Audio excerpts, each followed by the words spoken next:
When you think about the giant panda, you probably picture this fluffy, universally adored symbol of cultural exchange. Total champions of soft power. I mean, Yeah. for decades, that's all they were. Charm, friendship, transcending politics. But that image, and this is what really struck me from the research, is now fundamentally out of date. It really is. Yeah. If we look at the sources you've gathered, I mean, the diplomatic cables, the economic analysis, we have to make a pretty jarring shift in perspective. Yeah. Pandas are no longer just cultural ambassadors. They've become highly strategic, uh, politicized tools, wielded with real precision. Absolutely. We've moved way beyond that old model of just, long-term leasing. Mm-hmm. The new concept here, what the sources are calling punitive panda diplomacy. Who using Panda-zero? Exactly, Panda-zero.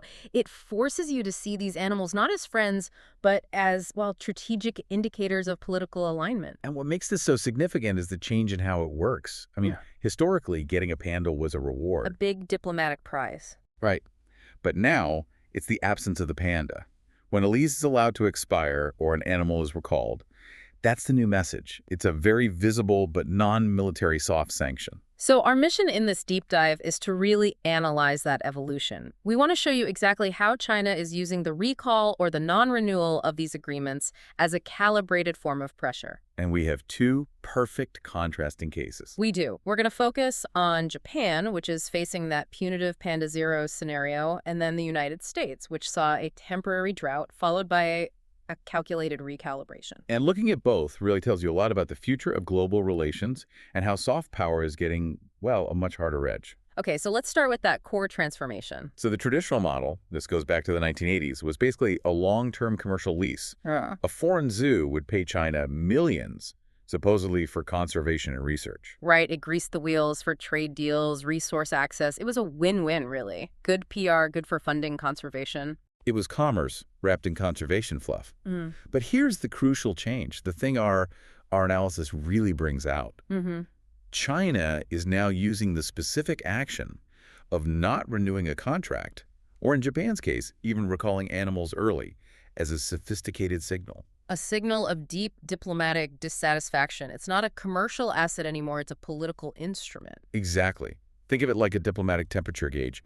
The presence or, the absence of pandas is now a direct, real-time barometer of political trust. So if the pandas stay, trust is high. If they suddenly leave, it signals a systemic problem, and it's a political statement that comes with a pretty potent economic kick. But I have to ask, is this soft sanction truly effective? I mean, for a country like the US or Japan, surely losing a couple of bears isn't going to change major foreign policy on something like Taiwan. That's a great question, and the sources are pretty clear on this. The effectiveness isn't in changing the central policy. It's in punishing the local economy and fracturing public opinion. It turns a high-level government dispute into a very emotional, very public, and locally painful issue. And there's no better example of that punitive mechanism in the case of Japan. Not at all. So let's dive into that. The sources are indicating Japan is heading towards its first panda-free status since 1972. Which is a huge symbolic withdrawal, the Panda-zero era, as it's being called. This is not subtle. No, it's a maximal diplomatic signal. And it's a systematic, coordinated withdrawal. It's not just one zoo. The big focus now is on the final departures. You have the Ueno Zoo twins, Xiao Xiao, and Lei Lei. Beloved animal. Incredibly beloved. And they're scheduled to return in January 2026. What's crucial here is that this date is earlier than was originally publicized. And there's no talk of renewal or a replacement. Absolutely none. Despite frantic diplomatic efforts, the door's closed. No new agreement, no renewal, nothing. And when you add in the earlier returns from Wakayama and Kobe, the picture is clear. It's a total clean Panda-zero for Japan. It leaves zero doubt about the intent. And you can trace this directly to a very specific, very recent deterioration in Sino-Japanese relations. What with a trigger? The sources repeatedly cite statements from Japanese political figures, specifically Japanese PM Sanai Takaichi's declaration that Taiwan's emergency is Japan's emergency. Wow. Okay, so that is a clear crossing of China's most sensitive red line. Absolutely. The message couldn't be clearer. If you support rival claims on core issues like Taiwan, there will be tangible, non-military consequences. And the pandas or the high-profile punitive signal. So they're weaponizing the conservation agreement itself. Precisely.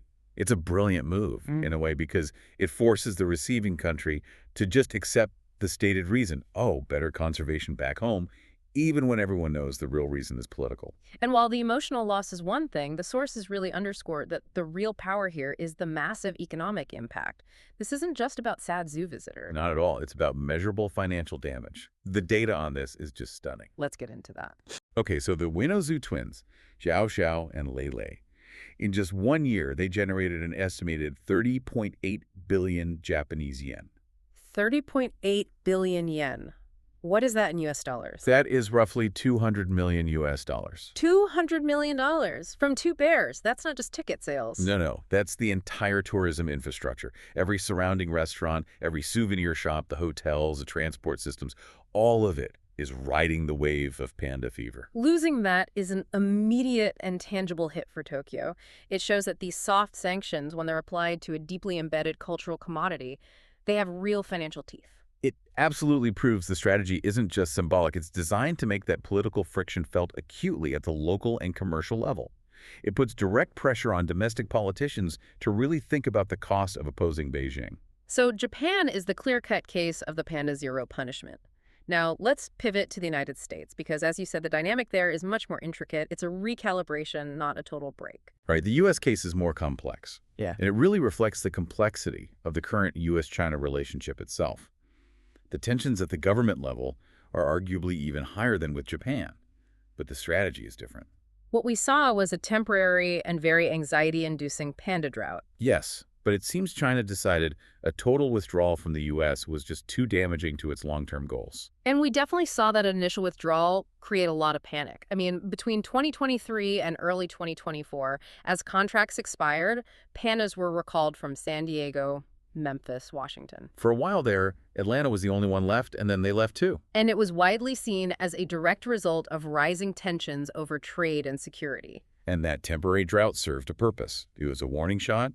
It showed that the option for punitive diplomacy was absolutely on the table for the U.S. It was flexing the muscle. Exactly.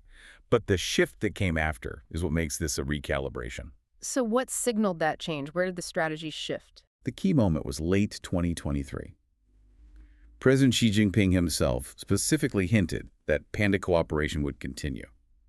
He basically signaled that this specific cultural exchange would not be completely severed. A deliberate signal that even if government relations are bad, The people-to-people link would be maintained. and we saw that promise actually materialize. In 2024, new pandas Yunshuan and Xinbao arrived at the San Diego Zoo. And later this year, the National Zoo in D.C. is expecting Bao Li and Qingbao. The drought is officially over. But the terms have changed. What's the strategic intent here? Why is it so different from Japan? Because the goal with the U.S. is to use the pandas as a neutral, enduring link for what you could call civilian goodwill. By sending these new pairs, they're prioritizing that soft power connection with the American public. Creating a buffer zone. Exactly. They're trying to segment the relationship. They're admitting the political friction at the top is probably inevitable. So they're cultivating positive sentiment at the grassroots level instead. A way to ensure not everything is hostile and prevent a total decoupling of public trust. Precisely. If they let the U.S. go Panda-zero, they risk alienating an entire generation of Americans. They close off a vital channel for future influence. By reintroducing them, they keep that cultural foundation for better relations intact, just in case. That distinction punishment for Japan, recalibration for the U.S., tells us a huge amount about China's strategy. So, looking ahead, what do the sources say about future trends here? The overarching trend is a move toward highly selective leasing. Pandas will be reserved for nations with strong alignment, those with deep. Guangxi. Let's pause on that term Guangxi because it's so central here. For you listening, what exactly does that mean in this context? Guangxi means deep-seated connections, both personal and institutional. Here, it means relationships built on mutual trust, favors, long-term benefits, often tied to big trade and resource deals. So pandas are now a tangible reward for allegiance. Yes, and the sources confirm this. They cite nations like Malaysia, Russia, and Qatar as allies receiving this privilege. The new global pattern is clear. Pandas follow high Guangxi. And beyond just being selective, we're also seeing China using the legal framework of conservation itself to assert sovereignty. They're meticulously strengthening the legal language that says all giant pandas belong to China, no matter where they're living. That's a fascinating use of international law. The sources highlight the Taiwan situation as the best example of It this. is. China insists on classifying pandas sent to Taiwan as a domestic transfer Why is that wording so important? because legally it bypasses international conventions like CITES, which regulates the cross-border movement of protected animals. So by calling it a domestic transfer, they're making a sovereign claim over Taiwan. They're saying to the world, this is an internal issue, not an international agreement. Exactly, using a conservation document to make a major political statement. On top of that, they're also expanding their own national park systems at home. Which gives them a ready-made excuse to recall pandas. It gives them a perfect environmental justification. They can recall pandas in the name of better protection or reintroduction programs, providing layers of cover for what are ultimately political decisions. So they're building both the legal and the environmental rationale for these recalls, making sure that when Panda-zero is activated, it looks like a simple conservation issue. Which leads us to the final conclusion from the research. The Panda-zero mechanism is set to become a normalized, go-to, non-military diplomatic sanction. A bloodless but highly effective way to penalize countries that cross those red lines. Taiwan, South China Sea, human rights, just by refusing to renew an agreement. The cost of geopolitical friction is now measured not just in tariffs, but in lost tourism revenue, lost cultural affection, and the very visible absence of a beloved icon. So the panda has truly become a double-edged sword in Chinese foreign policy. It's a powerful lubricant for allies and a silent, impactful soft sanction for rivals. And I think the critical takeaway for you, the listener, is just how essential this is for understanding modern diplomacy. It's this realization that seemingly benign cultural assets, things we all appreciate for their innocence and charm, can be leveraged and weaponized with precise calculation. Political leverage exists in the most unexpected and often fluffiest forms. Exactly. It demands that we look beyond the surface of every single diplomatic exchange. Which forces us to ask a larger, more provocative question for you to think about. Given how successfully the panda's cultural and economic value has been used, what other seemingly harmless cultural or research assets, maybe rare earth minerals research or access to scientific facilities or even protected cultural artifacts? What else might governments use as subtle yet highly effective diplomatic pressure points in the future? Something to mull over until our next deep dive.